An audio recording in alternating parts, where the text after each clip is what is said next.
जेके दिल में बसवलू हो के जरत कैसे देखेलू, जेके दिल में बसवलू हो के जरत कैसे देखेलू।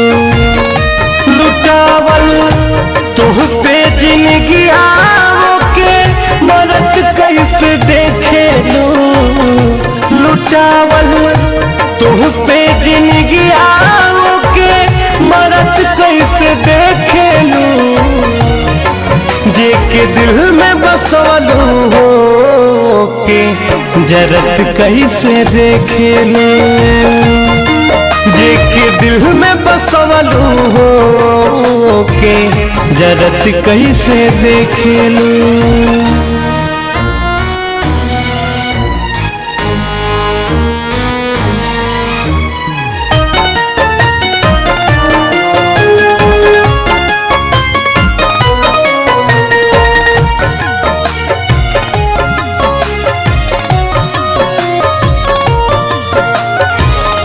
मन ले जे होखे तुहके अपन तकदीर हो, तुहसे बिछड़ के भाईल राह के फकीर हो। मन ले जे होखे तुहके अपन तकदीर हो, तुहसे बिछड़ के भाईल राह के फकीर हो।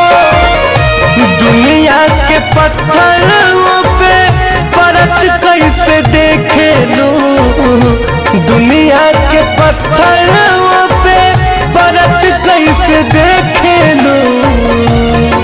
जेके दिल में बसवलू हो के जरत कैसे देखेलू, जेके दिल में बसवलू हो के जरत कैसे देखेलू।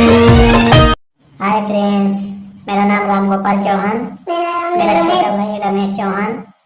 हम लोग का वीडियो पसंद आए तो लाइक करो, शेयर करो, सब्सक्राइब करो, बेल आइकन घंटा दबाओ।